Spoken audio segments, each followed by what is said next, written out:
Talk Real Estate with Sharon McNamara, sponsored by Boston Connect Real Estate Services. Hi, I'm your host, Sharon McNamara, and you are listening to Talk Real Estate Roundtable. Let me share a little bit about my background before we get started. I am the broker-owner of Boston Connect Real Estate, a boutique firm that is home to over 30 real estate sales and marketing agents who service home buyers and home sellers throughout Boston, the South Shore, the South Coast, and Cape Cod. Our firm takes pride in assisting our clients in the next chapter of their lives by taking a holistic approach to their real estate endeavors. We believe that every move should be a moving experience. Every week, my co-host Melissa Wallace and I will provide you with my team's unique marketing approach to selling homes and share with you our expertise in navigating the home buying process.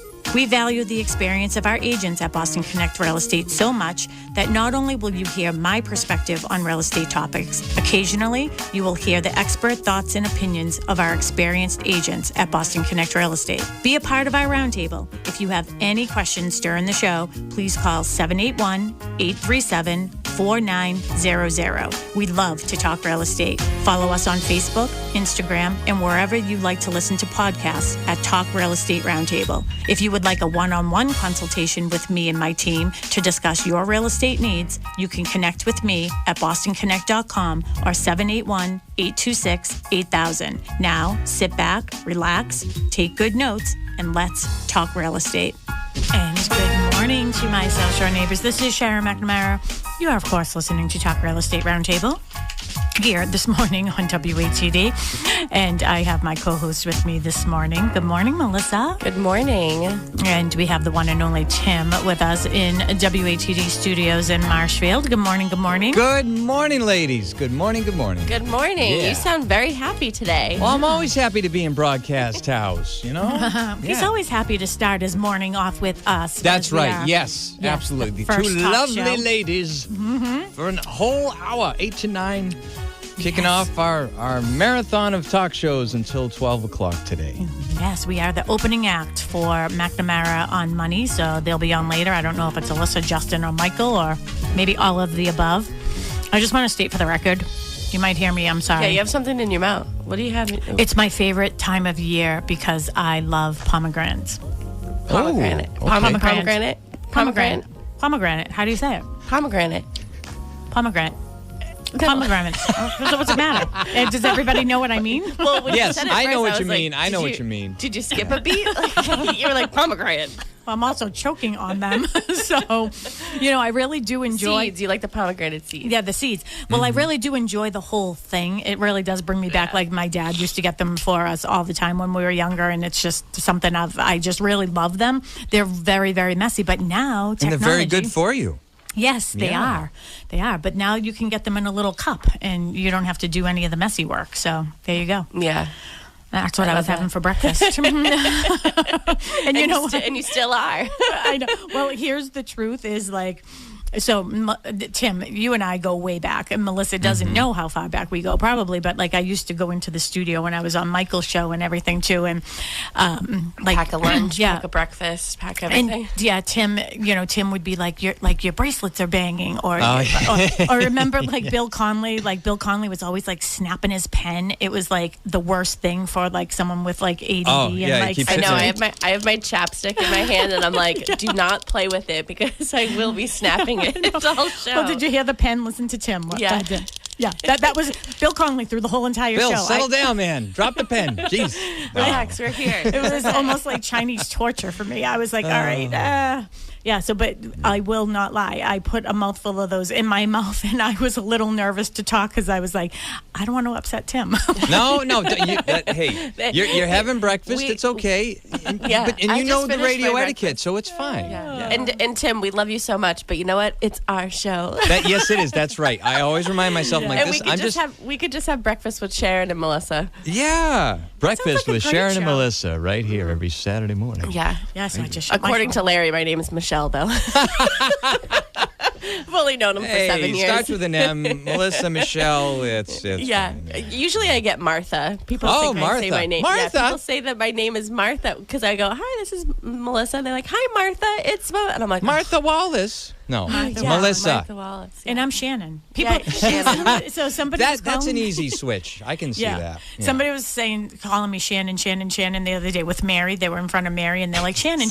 And Mary kept on saying, no, it's Sharon. And Mary's like, how do you handle that? I go, I don't correct them. She goes, well, that's why they probably continue just to go call with you the flow. Shannon. Yeah. When they refer you, they're just like, oh, Shannon.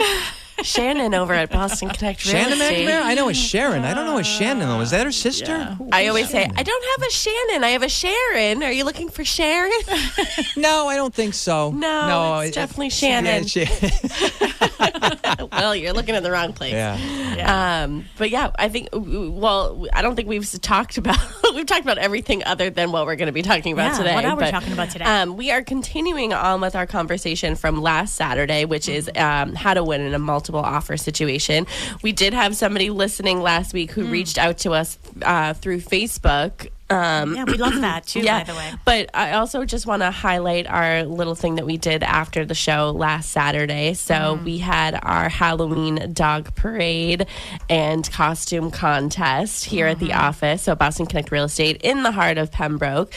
We had our second annual dog, it's a mouthful, but the Halloween dog costume parade and contest. Yep. And we had some of our listeners show up too. Oh, really? Yeah.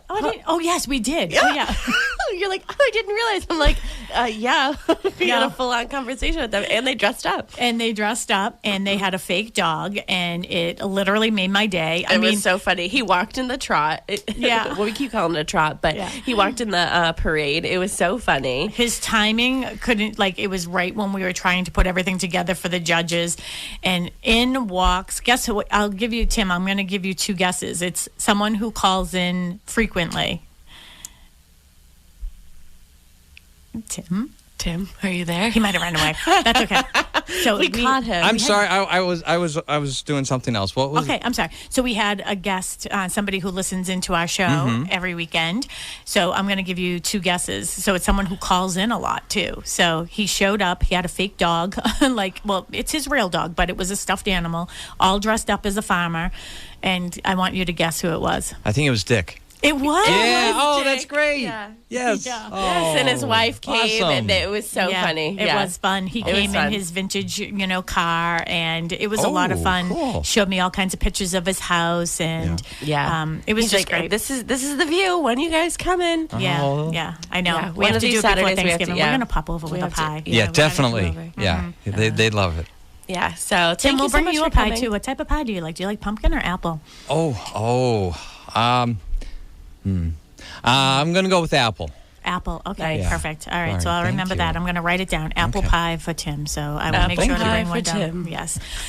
So thank you for coming, and we had a great day. It turned out to be 1,000 degrees outside. Yeah, oh my gosh, it was 80 degrees. It was and 80 really degrees, warm. The and it dogs was- were finicky a little bit. They were great. The dogs were great. They were just hot. I had to take the costumes off my dogs for sure because an English bulldog and a French bulldog don't do well in heat anyways. So then when I put their little piggy outfits on them, they looked like stuffed pigs because they were a size too small on each of them. Yeah, they were a little snug. They were a little snug, yeah. But I do want to say thank you for our event. And our events would not be possible without our wonderful volunteers. We had our event coordinators here at the office for that one. So a big thank you to Jenny Wandell, Susan Bollinger, Emmy Flaherty.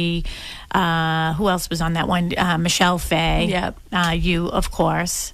Julia. And Julia, yes. So thank you so much to the Donna Bagney. And Donna Bagney, yes, to our coordinators.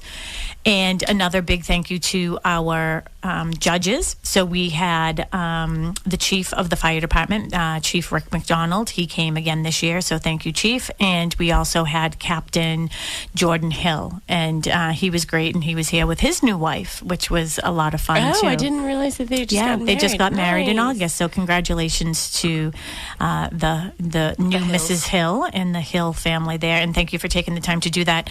Also, do you want to mention our sponsors that we had? Yeah, Because I'm without our bringing that- sponsors, we can't do these things. I'm bringing that up right now. Yeah, So so- our sponsors, we had Emmanuel Ebot from Styles Law. Yes, Whoop, whoop. thank you, and Mark Stiles, And Mark course. Stiles, of course. Jessica Celia of Team Celia at Lone Depot. Amy Masfer from Sherman Law.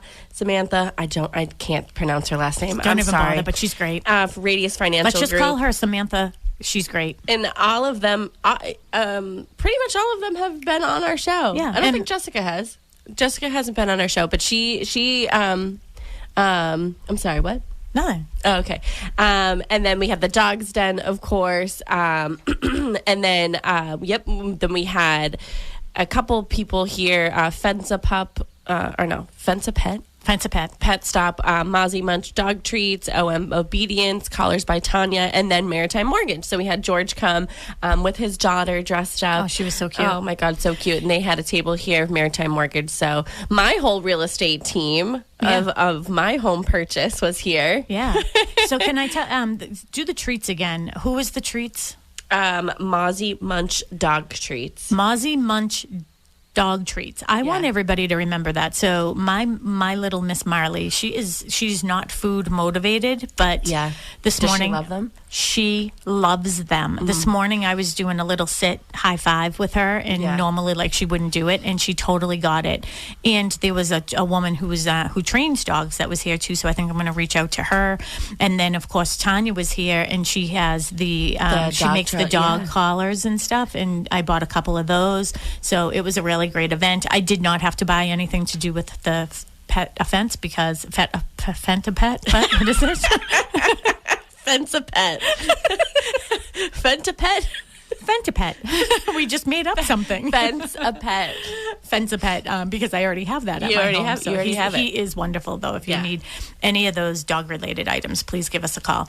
Yeah, and we post all that stuff on social media, too, so follow us on social media. Yeah, follow us on social media. I think we should do a contest every month, and, if you follow us, that's worth, 5 points. If you 5 points for Gryffindor. Yeah. Now, made you listen, laugh. You did, because I don't watch any of that, but I knew what you were talking about. I know. Thank you, Nens. Yeah, and 1 point for, like, if you liked our stuff. Can you make a contest for that? Sure. I'll come up with something that's a little bit more thought out. Yeah. All right. Well, that was like on a whim. Okay. I know. That's how ideas happen for people so they call it ADD. I call it entrepreneurship. For people who have ADD. And for people who have ADD. Got it. Clearly, my meds have not settled in. Now yet. we're like halfway over. We haven't even gotten to So, everybody, have a great Saturday. Breakfast with Melissa and Sharon. We could do this. It's almost like Barstool, whatever. Barstool Sports? Yeah. No. A little bit, but it's coffee. Well, yeah. And okay. he just bought like the most expensive property in Massachusetts. Yeah. What was Nantucket. It, like 35 million? No, I think it's like $42 million. $42 million in Nantucket, yeah. Well, good for him. Good for him. Yeah, started right here. Like, if he would like to adopt a 32-year-old woman, almost 33. I guess it could have started just like this on like a talk radio show on WATD. So if anybody out there wants me because they think I could make it famous, I'm all yours. Yeah. We have time. We'll figure it out. So our discussion today, we are continuing on with multiple offer situations, and we're seeing it in certain price ranges for sure. And I just want to highlight, because we went through this process. Obviously, we told everybody last week that Melissa has secured a home. She has signed purchase and sales agreement. Yes. So yay! It's so exciting. Yep. Every time I go into the house, I get to go into your house more than you do. Yeah. Because I'm the listing agent on it. But every time I go in it's more and more, and it feels like home. And I'm so excited for you for that. I truly am so excited for you for this. And but we were talking about having 24 offers and just sort of the stages that buyer clients are going through right now. If anybody does want to talk about the NAR, how that came back, the lawsuit came back as them being guilty, I'm happy to talk about that as well. So if you didn't hear about it, maybe we'll do a whole show on it just to explain exactly what happened. 781-837-4900 is the phone number here. But I just wanted to continue on with our topic, and I listened a little bit to it last night. When I'm working, I need some background noise, like a little bit, and so I was listening to our show just to sort of follow up in my head about some of the things that we were discussing, and it's interesting because the stages that we go through are real. And I feel bad for so many of the buyers that didn't get. So you got chosen by. You were the chosen one. I was the chosen one. You were the chosen one by the sellers. And another Harry Potter reference. Is it? Yeah, and you didn't even know. I didn't even know. Wow. Okay.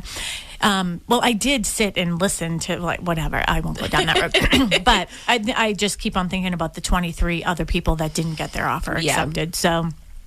It's a wonderful, wonderful, wonderful time to put your house on the market, certainly, because I think putting your house on the market at this time, not for the aspect of, I'm going to get so much over asking or any of those types of things. It's whatever your terms and conditions are that you're looking for, you have a better chance of getting exactly what you want right now than you may when there's more inventory on the market. So I am a big advocate of putting your home on the market even during the holidays. So we'll probably do a show on that. Yeah. We'll do it next week, okay? Well, it's funny because somebody last night I was talking to, and I told them that I got an accepted offer and we were going through the whole thing, and she was like, we had used an agent years ago when we were selling our house, and they have since recently used Matt Mahoney. Oh, yeah. A few times, and he's actually going to be listing a house of theirs as well, and coming up soon, actually in Pembroke.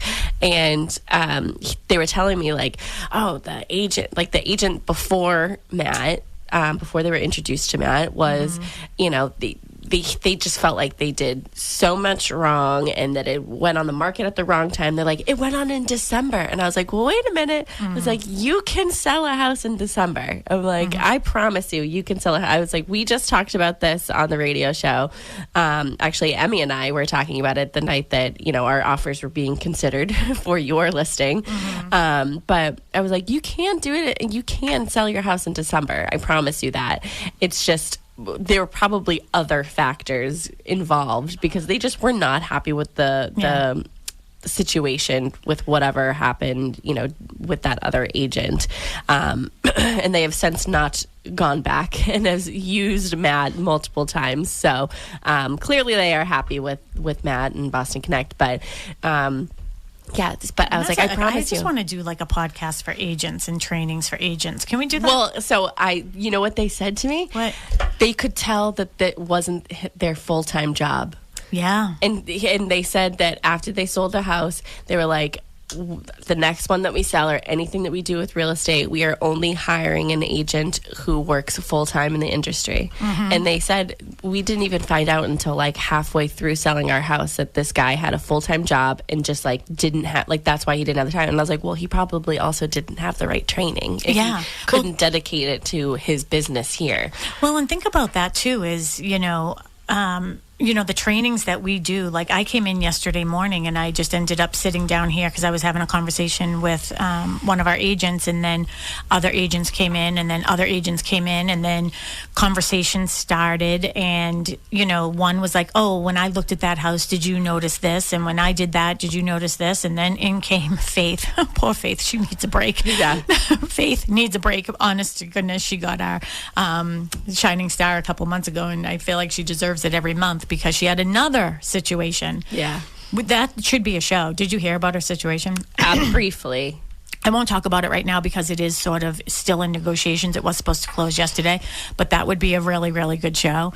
How specific you have to be when you're purchasing a multifamily. Yeah. Okay, so can we write that down? Multifamilies. But where were we going with all that? I don't even know. Where were we? Trainings, yeah. So I think that the training aspect is a really big part of it. And when I said this last week on the show was when I was looking at these 24 offers, 100%. So first of all, quite impressed that 30% of the offers came from Boston Connect Real Estate. Yeah. And then the rest of them were, I don't even know if there was any that were from the same exact company. So we put in 30% of them. And I could literally tell if I didn't see the name on it, I would know that they had training here. Yeah. And why is that? First of all, it was complete, right? It had all the parts to it. Yeah. It was thorough. Every place that needed something to be filled in was filled in. There were spots missing in some of them. Like, I'm just not going to put that there's a mortgage contingency, how much the mortgage is for.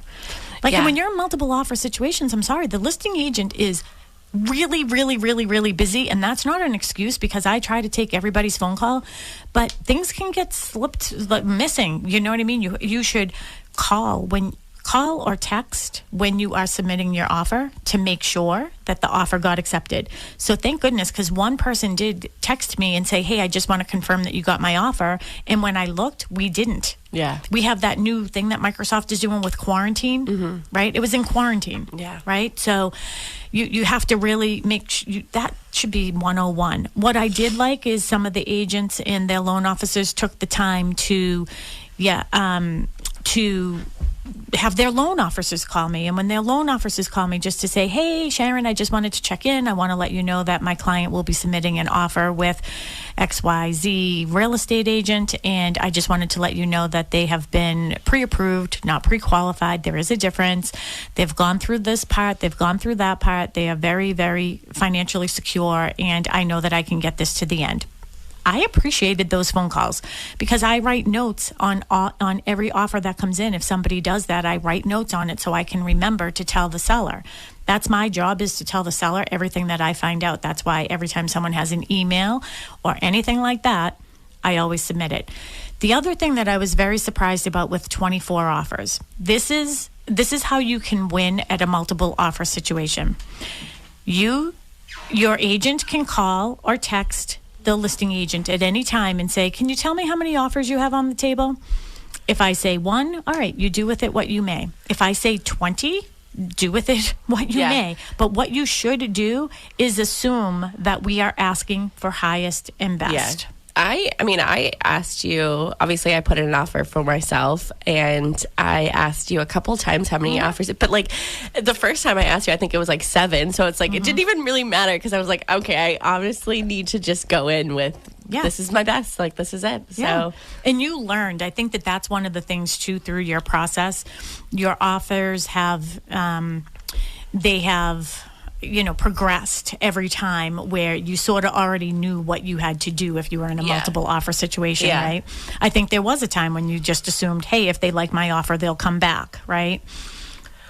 Yeah, I mean, well, there was one. Yeah, there was one situation, but it was because I was up against 3 other people, but there's been situations where, there was a house in Hanson, I was up against 32 other people. This time it was 24. You got 24 offers, but, I've been up against 16, 13, one other offer, and that was the offer that I got accepted last year. But yeah, I mean, every single offer I've put in, I've come up with a different strategy, and with this one, I'm just like, I know you're going to get so much, and I know you're going to get a lot of offers, and this is just the best I can do. And I had to be okay with that. Yeah, and I think you did a great job. I mean, I wish I could share the picture on the radio show of what you looked like when Mark and I called you. Maybe after it closes. Yeah. Well, I know my mother wants what she keeps hounding me. I want those screenshots that Sharon took. Oh, well, Mom, just text me, 781-294-4848. All right, Liz, now you got my digits. Just text me, and I'm going to send you those pictures, because they were absolutely beautiful. And I know that Liz is your mom. Let's just put that out there, right? But I'm her work mom, Liz. Yeah. Okay, and she's okay with that. You're okay with? She is okay with that. Okay, yeah. I never want to insult anyone's mom, but but I love her like she's my daughter, and that should. I hope that people love my daughters like they're their daughters too, right? Yeah. It takes a village. But Mark and I, you should have seen the two of us, like when we first found out. And Mark and I were in Boston, and we were at the Economic Expectations with Lawrence Yun. And there we are sitting there, like on these big chairs in the Federal Reserve building. And Mark's like, they accepted her offer? They're taking her offer? I go, yeah. And he's like, are you going to call her now? And I was like, yeah. He goes, we have to, but we're supposed to go in. I was like, we're going to call her right now. Yeah. And we FaceTimed her, and Mark had tears in his eyes. Did you see that? I didn't see his tears. I just saw him because you couldn't see through yours. Stone face. He's just like, how did this happen? You're getting a house. And I'm like, what is happening right now? No, and honestly, like we went over there to bring some, and this is the other thing too. I know we're supposed to have a conversation, but I'm just going to say how grateful I am, especially this time of year, for the clients that I have. I just had a resale client. I was her buyer's agent when she purchased in 2010, and it brought back so many memories because it was like one of my first sales that I had as Boston Connect, and I had them. I believe so anyways. I think so. But anyways, she was selling her house, and it was wow. Like I've seen like this next chapter for her. And it was exciting, but I told her that I wanted, like, if she has beautiful, beautiful taste. And I said, if you're going to be, if you have any extra furniture, I'd love to purchase it from you for staging, because we want to take it up a level and start doing some more of that staging stuff. I mean, we do staging, but now have furniture and things like that. And so she gave me a couple of items at the end, and she said, oh, you can have these if you want them. So we brought them, you took them, and we brought them over to your new house. And when Mark was over there, you should have seen him walking around. Really? He was walking around like a dad. Someone's got to walk around there like they know what they're doing, because I don't. But my mom texted me, she said, you're such a blessing to my baby, Sharon. I don't mind sharing with you. Oh, well, thank you. I appreciate that. That actually gave me goosebumps. Thank you, Liz. I appreciate that. So when we brought that, brought the stuff over, it was nice to like see him in sort of that mode. But I'll share those pictures with Liz. But it's been a journey. We still have a little bit to go. A week and a half, 2 weeks. Yeah, I mean, this was a quick one. Even Emmanuel it was weird too for me, because Emmanuel is your attorney, and my client is working with Scott Clifford, who is also wonderful, by the way. Scott Clifford is an attorney out of Hanover, and he is a really, really good real estate attorney as well, and I really do like him. He works a lot with Sue Bollinger, one of our full-time agents here at Boston Connect. But I would say, if I was to give advice to anybody who was in this situation and they've gone through this process of grieving and hate and being pissed off, the biggest piece of advice that I can give anyone is, don't ever assume that your offer won't get accepted. Yeah. And that's what I was doing beforehand. Yeah, remember when I had to slap you in my office? Yeah. I felt like it was like one of those things from, what was the movie with Cher?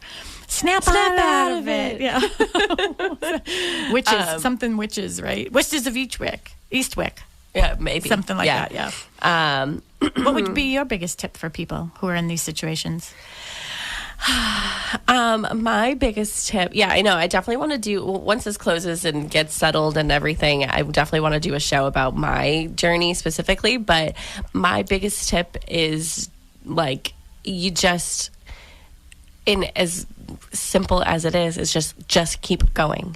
Like, just keep going, and be in constant conversations with your loan officer and your agent, because yes, I can talk to myself because I was representing myself, and talk to you and Mary, but talking to my loan officer and having a really great relationship with her, so Jasmine and George from Maritime Mortgage, like having a really great conversation and relationship with them was helpful, because I was very confident that they would tell me if I couldn't do something, because it was just not going to be affordable wise, like, because I'm doing this on my own. So they know where I'm comfortable at. They're on top of the rates. They're doing like every single, and I say that I have a different strategy for every offer, because every single time I've gone, the put in an offer, different? The rate has been different. Yep. My max is different.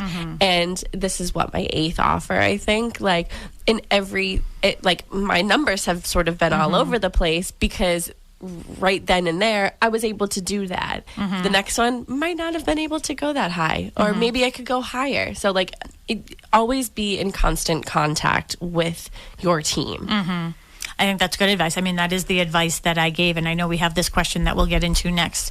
And that's the advice I was giving everybody that was at the at the open house that I met with, and anybody who was calling me about offers, I said, please make sure that your pre-approval letter is dated for this week, because rates have been changing. And what we've seen, unfortunately, is people who were in a rate, but they didn't lock in. Yeah. So they thought that they could afford a certain amount. Then when the rates went up, they suddenly can't afford that house anymore. So I try to avoid at all costs for anything to fall apart. Yeah. So last week we were talking about the different offers that I had, and I talked about a little bit about my strategy of how, and it's not even a strategy, it's just how I line up my marketing for my clients. I 100% think that when you put your house on the market, allow the showings right away. Because you will have less of that buyer's remorse type thing, people buying a house in 5 minutes, walking through a house one time with all these other people, then they have time to think about it, or then they talk to their parents about it, or their friend who has a cousin who looked at the pictures and didn't think this or that. You get too much buyer's remorse. I love it when buyers can go into a home with their buyer's agent, take their time, have a full 15 minutes to a half hour showing, and go through the house and really make a good decision for them. Yeah. That's why I think that I end up with, you've been in situations recently where there were 2 offers or 4 offers and 7 offers where we ended up with 24 in the same price range. Yeah. Right? So that to me is I like to put my houses on the market on a Wednesday, allow showings right away. And is it a little cumbersome for the people who live there? Most certainly. My suggestion always is if you can get out for a few days, just try to get out for a few days, stay with a family member, do something like that. You don't have to worry about coming in and out for showings. And then when you have the open house, it gives the open house is less. I mean, even though I did have 32 couples come through, groups of people, so that was over 75 people. Imagine if I didn't. Yeah. How many people? And this happened to me last year. Why I'm so anxious about it is I said, what happened to me? But when I had an open house, there were a lot of people going through it. It happened to me twice. I was thinking about 2 different houses. So it did happen to me twice. Had a lot of people at the open house, and everyone was saying, I know that there's going to be so many offers on this. I'm not going to have a chance. Yeah. They had your mentality, but they didn't have Cher to slap you across the face and say, snap out of it. Thank you, Cher. Yeah, call me Cher. Cher. We saw Cher in concert. Yeah, we together. did. Yes, we did. If I could turn back time. Oh, yeah, I love her. Anyways. Yeah. If I could turn back time. That's so funny. But that's what, actually, I just saw that Michelle Fay from Boston Connect Real Estate is watching. Hey, Michelle. Michelle is one of our full-time real estate agents here at Boston Connect Real Estate. And I also see Jake Turner is watching us. So hello, Jake. Jake Hello. He's our mold guy. Yeah. I don't have his card in front of me. So Jake, text in what the name of your company is right now. He drove by during the dog parade. Oh, he did a honk. Yeah. We saw it. Yep. He was here. He was picking something up from Emmy Flaherty, a full-time real estate agent here at Boston Connect Real Estate. He was dropping something off for her the other day, and I was like, hey, can I have you come over here and, come downstairs? I want to just see if you can see something for me. Is it at my house? No, here. Oh. Here. Yeah. So Jake is listening, and he will text me what the name of his new company is. He just changed the name of his company, so I want to give him some kudos. And we're going to have him on the show again, either on a Tuesday or a Saturday as well. Yeah. Yeah. Come on by, Jake. Yes. All right. So that's how I do it. I like for people to be able to get in there. One of the other things is ask. Ooh. You just spilled my coffee. Sorry about that. Escalation clauses. So a listener who was listening last week, her name is Janet. She wrote in, and please feel free to do that anytime. She said, hello, my husband and I were listening to your show today, which was last Saturday, and heard you say that sellers didn't want accelerating offers. What is the reasoning behind that? Just curious why they wouldn't consider them. Could you please explain that on next Saturday's broadcast? Thank you. So thank you for the question. It is a very good question. And what she means by an accelerating offer is what we call an escalation clause. So let me explain what it is, and then I'll explain to you why we prefer that we don't have them. When I'm a buyer's agent, I love to use them. As a listing agent, not so much. And this is the reason why. So an escalation clause would be, let's just say a house is on the market for $400,000, and you write up your offer and you say, I will offer you $400,000. That's your list price. But then you add an escalation clause. So there's a whole addendum that you can add to it, or you can just write it in the remarks down below. The escalation clause, you may say, it used to be 1,000, then it was seeing 2,500, now we're seeing 5,000. So whatever that number is that you feel comfortable with. Now let's just say your max for a house is 450. Mm-hmm. But as a buyer, you certainly don't want to, even if you're against competing offers, as a buyer, you don't want to give 450 when you don't know what the other offers are. I mean, the house is on for 400, but certainly you could have an offer. It an almost becomes like a little game. It really does. But you could have another offer for $390, right? Yeah. You could have an offer for $405. But if your max is $450, are you really going to go in at your full $450 if you're not sure what the other offers are? Now, here's the thing. When I am a listing agent, I do not look at my offers until, or I try not to anyways. I don't look at my offers, like if I know I'm going to be getting multiples, until the deadline. Yeah. And the reason I do that is because if an agent calls me and says, hey, how many offers do you have? Oh, right now I have 10 offers. And if they say, are they good? Well, any offer is a good offer. Yeah, if you get an offer, that's good. That's good. Then they'll start to ask you questions. There was one guy that did that to me. Do you have cash? Do you have... Exactly. Do you have cash? Do you have... anyone waiving home inspection? Like, people just get very bold and start asking questions. Yeah. It's like, I'm sorry, I have multiple. Please submit an offer, highest or best. Yeah. And the truth is, if your seller tells you, if my seller said, Sharon, I don't care if you tell people what my offers are, you can. Yeah. Right? But I don't think that that's a good practice. Yeah, me so neither. I don't think it's fair either. But if I haven't had a seller tell me that it's okay yet anyways, right? So if that person is like, okay, my max is 450, but I'm not sure. Like, what if the other offers are coming in at 405? So let's just use this scenario. We have a house on the market for $400,000. You say, I would like to give you $1,000 over your highest offer, not to exceed $450,000. Yeah. Okay. Then I go through all the offers, and my highest offer is $415,000. Okay. That means that the escalation clause would be $1,000 over my highest, not to exceed $450,000. Well, that means that person would be purchasing the house, if their offer got accepted with all the other terms and conditions, of course, $416,000, because they did $1,000 over my highest. Yeah. Okay. Now, to Janet's question, as a listing agent, why don't I like that? Because you're saying that you can afford more, that you are willing to pay more, but you don't want to.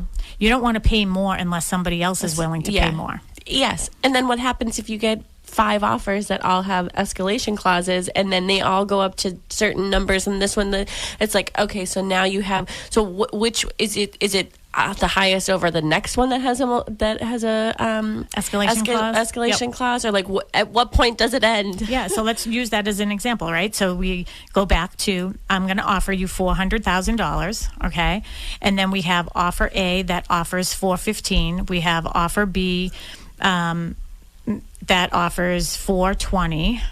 And then one is willing to go up to $450,000, and one is willing to go up to $425,000, whatever it is, right? We definitely know that, this is an easy example. I know the one that was willing to go up to $450,000 would probably be the one that's going to win, right? Because once I do, all right, you're $1,000 over, you're $2,500 over, you're $5,000 over. Each offer is a different amount over the highest next offer, but it keeps on bumping people up, right? So the reason why I like to do this too is because I want people to just give me their highest and best. Just give me what your highest and best is. Yeah. If you're in a multiple offer situation anyways, you should be submitting your highest and best. Period. 100%. 100%. And that's why people use escalation clauses, because they're like, I would be willing to do this, but really only if somebody else was willing to do this, right? So for me, when I go back to everybody and I say, I am not accepting, the seller, because it's not up to me. It's up to the seller. In this situation for me, it worked out really nicely because the daughter is a real estate agent up in Maine. So it was nice to be able to just like talk lingo with her and not have to like slow it down. Yeah. And she's like, she agreed 100%. Yeah. Like once you start getting too many of them, it gets too convoluted and everything. And don't assume that there will be don't ever assume that there will be a counteroffer. Yeah. Like if you're willing to waive your home inspection, then you should. We will never ask you to do that, by the way. I mean, we had 7 offers from Boston Connect agents, and don't assume that waiving your home, that we'll go back and say, okay, we like your offer price, we like your terms, but we don't like that you have, a home inspection. We don't like that you put in. Yeah, it's your right to have a home inspection if you want. Yeah. Okay, so let me finish up on that, and then I'll talk about the other things. We sort of went back onto just offers. So, Janet, if you're listening, and I hope you are, if not, you can listen back. The reason why, as the listing agent, I just want people to come up to their highest and best. So in this situation, when I go back, and I think here we had like 5 or 6 agents gave us escalation clauses. So again, I don't know until the day I'm opening them, right? So then when I opened them, I called all those agents back and I just said, hey, I just want to let you know the seller has decided that they don't want any escalation clauses. Please let me know if your base number, sale price, is going to be the number your client is going to stay at, or if they're going to make any adjustments to their offer, right? Because again, if I was on for 400, they offered 400, but they're giving me 1,000 over the highest offer, not to exceed 450, then really their base number is 400. Yeah. Okay. So really your offer is 400. Exactly. So my point of calling them back is, all right, you tell me, what is your highest number? Is it really going to be 450? Or is it going to be 425? Like, you tell me what it is. So when they resubmit their offer, they change it, the sale price to whatever that number is. I will let you know that every single person that put in an escalation clause put in their highest number. Yeah. So these are not real numbers, by the way, that I'm talking about today. But so in my example, the one that said, I'll give you 1,000 over the highest, not to exceed 450, made their offer 450. Yeah. So if you think about the math and what I just did, now the escalation clause is 450, but when I said before, if they were $1,000 over the highest offer, not to exceed 450, and the highest offer I had in hand was 415, that means they were 416, and I got them to bump up to 450. That means that I just helped my client secure another $34,000. So my mom actually has a question about this. She said, what if there were 2 offers that were $1,000 over highest offer up to 450 with all other terms the same? What would you do? Look at whose offer came in first? That would really be up to the seller at that point. And, if it was 2 people with 2 escalation clauses, I would certainly go back and say, I want an escalation, like I want no escalation clauses, and to see. But if 2 offers came in at the same exact essentially price, identical, you know what? I've never seen really identical. Mm-hmm. You know what, though? One of our agents one time was in this situation, and they flipped a coin. No. Yes. That just made my heart sink. Yes, they flipped a coin. I think it was Laurie. Laurie Reaney, full-time agent here at Boston Connect. She's watching. So Laurie, if was that's that you? Laurie, was that you? You need to let us know. Call us to Laurie. She had identical. I think that she was in it. She had the buyer. I think it was Laurie. Laurie, call in 781-837-4900. 781-837-4900. I think it was Laurie, and they ended up her client lost because of a flip of a coin. No, I would die. Yeah. I would be so disappointed. And here's the good news for us, though. When we put, and again, for me, it's very, very, very easy. And how do you see that Laurie's watching? Because I don't see her watching. I see Kristen. See Laurie Reaney watching, Kristen watching. Yeah. Right above. Oh, I don't see it. No. Yeah. It's funny because for me, I get very systematic in that. Like, I just look at the numbers. Yeah. Right? That's all I'm looking at. Laurie, if you're listening, 781-837-4900. I'd love to know if that was, I feel like it was her. The more you say it, the more I feel like it's true. Yeah. But, at the end of the day, I'm looking at numbers. I'm Yeah. not even looking. And this is why this one was a little different for me, too, because I was seeing who the agent was. I was seeing who, just different things that, like, all the love letters were there. I try my best not to read love letters because my focus isn't on that. And for You'll legal, fall in love. Yeah, well, and just for liability reasons, Yeah. too. You know what I mean? I never want to feel like, here's the thing with those letters is, it could be assumed that an offer wasn't chosen based on a love letter, right? So we would never want that. Like if I said, oh, I can't wait to wake up on Christmas morning and come running down the stairs and open up all my Christmas presents underneath the tree. Yeah. Well, if I have So someone that who indicates, that indicates that I'm not handicapped. Yeah. It indicates that I'm Catholic or Christian of some sort. Yeah. So if the person who's listing the house doesn't like people who can walk and run down a flight of stairs, Yeah. or celebrates a holiday. celebrates Christmas, then they could make a decision based on that. So that I don't like to do that. I like to base mine on clear facts and numbers, and that's why I'm so precise. Like, oh gosh, we'll have to do a Zoom one morning where we plan it out, so I can give people the Zoom number, and I'll show them what one of those spreadsheets look like. Yeah. Because if you like data, you're gonna love my spreadsheet. To get back to my mom's question, so you looking at the numbers, meaning how much are they putting down? So Yes. how much are they putting down with the offer? How much they're putting down to purchase and sales, and then how much they're financing? Yes. So, and it also comes down to appraisal. So, like, if they have an appraisal contingency, whether it's in their pre-approval, this is assuming that they're not doing cash. If it's in their pre-approval, or if they have that as a contingency in their offer, then figuring out with that number, the ratio. Okay, so this person's putting 20% down. This person's putting 5% down. Where's that cushion? So that, because the 15% could be a big difference, and if it doesn't appraise, what happens then? Do they have the money to come up with the difference, or are they gonna, ask for the sale price to be? One of the offers wasn't accepted, and it had a high price point on it, like it had a high sale price, and the offer was not accepted because. Now, okay. So when we're looking at the offers, I'm also looking at the pre-approval letter. So we're going to stay with a house is on the market for $400 and you offer $450. I am looking at that pre-approval letter to see, like, what is your ratio? What is your sale price to list price ratio, right? Yeah.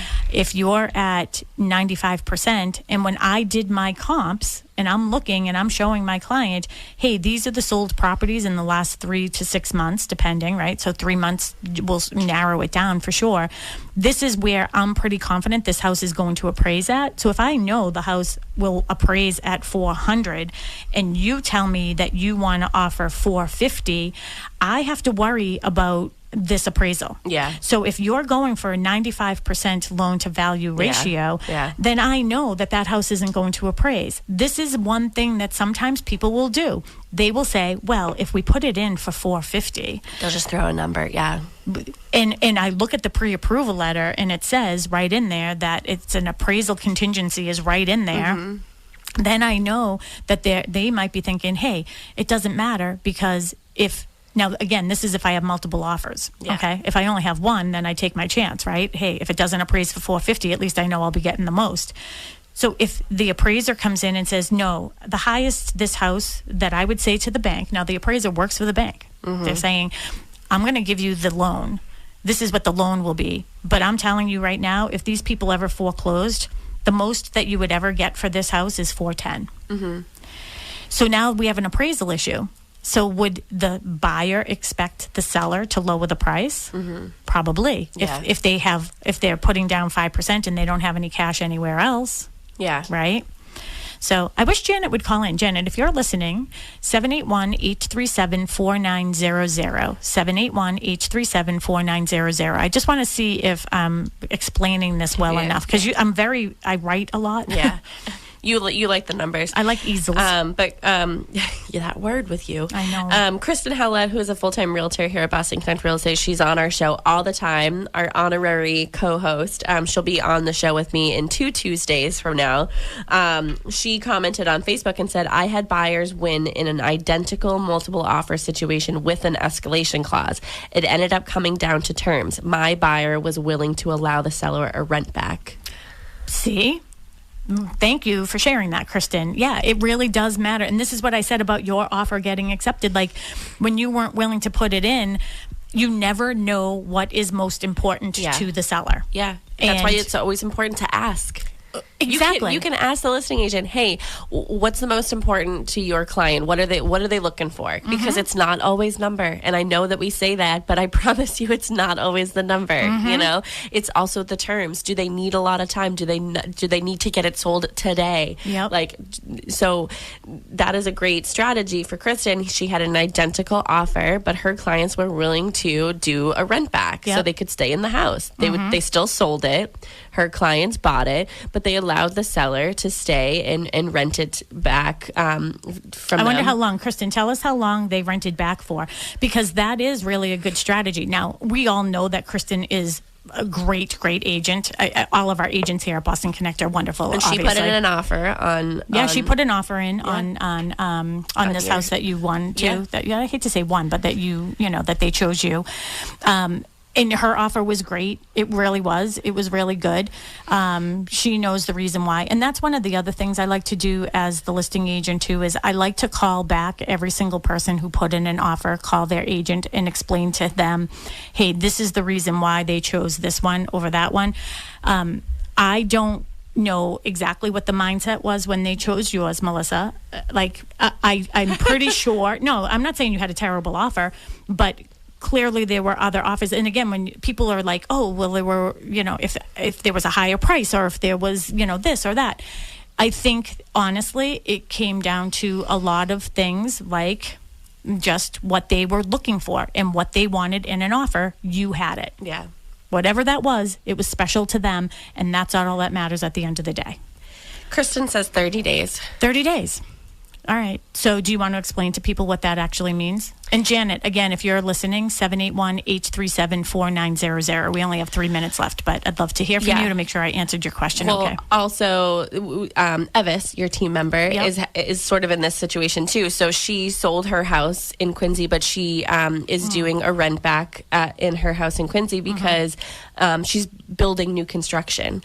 So there was a little bit of cushion, and she's got 2 small kids, and moving 2 kids and stuff. So it's allowing her the time to finish to have her house to completion. So she was able to secure a buyer for her house that allowed her the time to do that.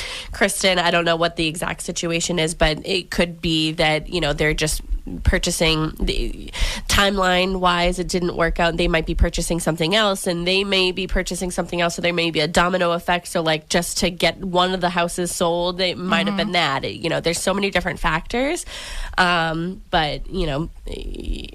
don't know what are other examples. Yeah, no, but that's exactly what it is. It's basically, you're saying, okay, we can close on the house, whatever the standard timeline is. Yours is not standard. You did it in 20 days. And that's so funny, because Jasmine, when I bought this house, we did it in 23 days. Yeah. So she just keeps on trying to, she's upping it herself. Yeah, I know. Yeah, so they did it. I had to have a whole new septic system put in too. So, but